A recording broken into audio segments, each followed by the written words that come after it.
Hi everybody, my name is Jennifer Dunn and I'm going to give you a little tour of the sunny side of my garden today, and then I'll do a shade side another day.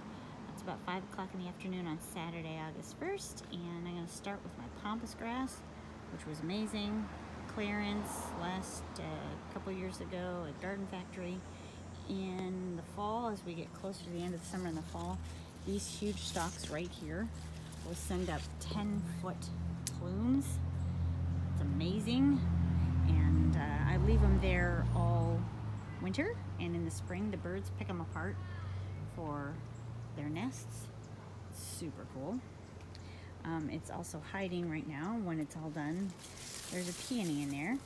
This one is a dark pink, not sure exactly what species, and as we go along, I'm gonna forget stuff, so you guys have fun identifying my stuff. There's a privet.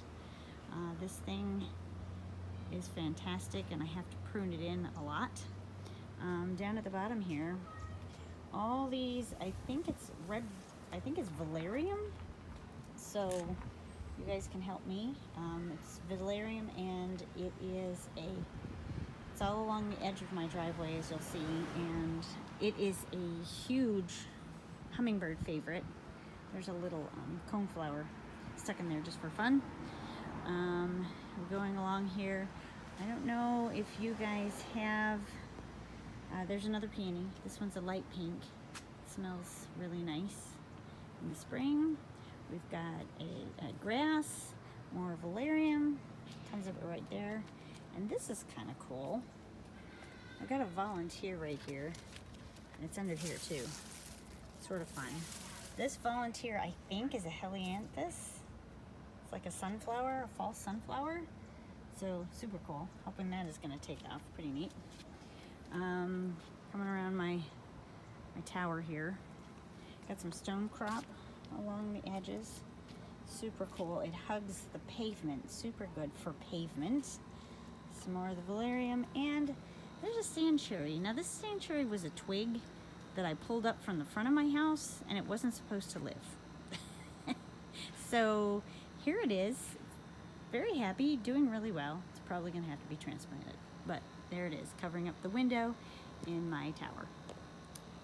The reason I wanted to do this today is that I've got some absolutely gorgeous lilies, and there's only a couple blooms left.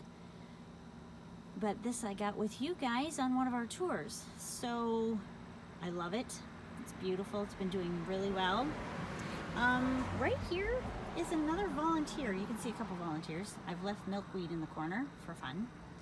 But this little guy is a maple, a hedge maple, and I'm gonna have to dig him out, but he's very healthy and very cute, and so I've left him there, right in front of my wine and roses weigela. That is doing better. I've had to prune it thoroughly because it's not done real well, but it's looking good this year. There's some columbine stuck in there. The columbine was super this year. More of the valerian. Euonymus. This is a pretty healthy one. It's looking good. I just stuck in some, what am I looking at? Oh, my joe pie. Stuck in my joe pie. That's a corner oh, butterfly, just for our entertainment. All right. Of course, and my grandfather's milk can. That's a nice picture. And there is a grass in there. That's not a weed. That is a grass. Okay, as we come along the front, I'm going to skip the porch right now, but there's my front porch. There you go. It's a picture. I get lots of stuff in pots. These are the things I plant up. You'll recognize some of my potted things. If you're good at potted plants. I enjoy potted plants quite a bit, as you'll see. All right, I got a 9-bark right here and some stone crop sedum. It is super happy right here along the edge of that driveway. Super happy right here. Another clearance. I got a bee balm at Garden Factory just a little bit ago. This is along the front. There's the front edge, and I'll go by one at a time so you can see what I've got. But this is my new favorite. I bought this from the Mennonites up on Ridgeway Road. This is a dwarf butterfly bush. Isn't that fantastic? That is so exciting to me because my yard is not big enough for a normal butterfly bush, but that one works perfectly. I've got one of the miniature dwarf irises here. Didn't bloom, so we'll see about that.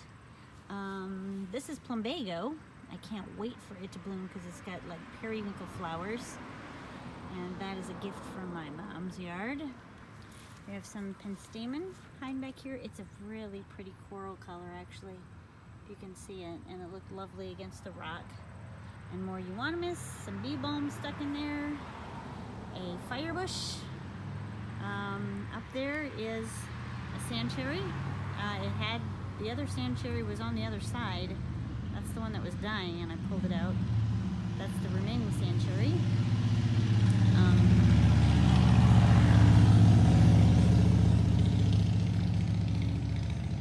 Why am I blanking on my shrubbery? Sorry about the motorcycle. Anemone, look at, they're getting blooms. I'm so excited. Look at them. They're so cool. They're fuzzy and white, and they're just about to bloom. Got some coreopsis, my favorite coreopsis. I like the fern. I like the delicate leaves. New to my garden, right here, liatris. Yes, liatris. And here's one you can help me identify. It looks terrible right now, but it had very light colored blooms on it and variegated leaves. Of course, some creeping phlox, some dianthus. There is a bloom on here. It's pretty variegated, or double bloom, and kind of blue. Oh, barberry. Sorry. There's a barberry. There's a barberry. That's a pot. There's some more Joe Pye back there.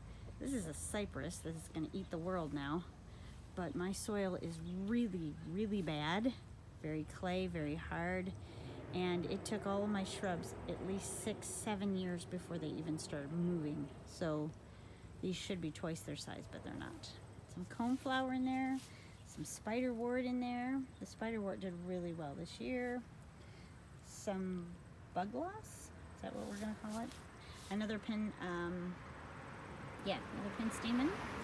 This one's a pink, not the salmon. Some little snaps this year. Decided to put some little snapdragons in this year. Here, we'll make them talk for you. There we go. Are we gonna talk for you? No. Snapdragons. Some Russian sage. Forget this guy. Yellow bloom, buttercup color. It's lovely, but it's all done. I create a balance in my garden. If you notice, the light green, light green, light green, and then I will put the burgundy and burgundy. So there's a balance. The sand cherry, and you notice I ended up putting an annual here to balance the sand cherry color, which is my tower in there. The tower in there with the sweet potato vine that balances the color. There are some grasses in there. I don't know if they call that a zebra grass back in there. Zebra grass back in there. Another firebush. Another euonymus. This is a new one. This is a new one to my garden right here. Just looked them up. And you're gonna have to help me identify them. This is a new one to my garden. Just planted it. It's doing okay. But I needed to add some color in the front. Another dianthus. There's my Rudbeckia, which I didn't plant there, of course. It travels. It started in the middle over here. And now it has traveled, and I'm okay with that. Another Russian sage. This is a trouble spot of mine, under the tree, and yet it gets late Sunday or late afternoon sun. So it's a little bit of a trick. I have this huge massive garden, and then kind of a weak spot. But this is a painted fern, some more phlox, some more dianthus, and there is a huge giant hosta right here, but it has been nibbled by all the deer, which are a new problem for me this year. Brand new problem. This is a brand new hosta, or not hosta. What am I trying to say?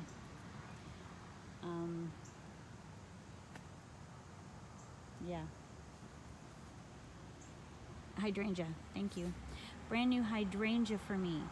It was glorious. It was like candy at candy in the aisle for a kid at Garden Factory. And this one came home with me, variegated, and it's very lacy.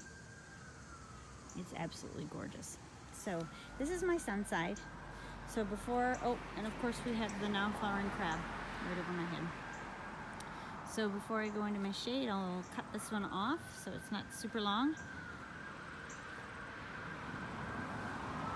you one more walk through the sun side of my garden.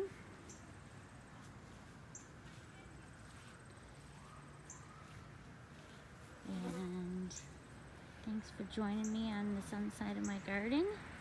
And I'll see you on the shady side in a few minutes.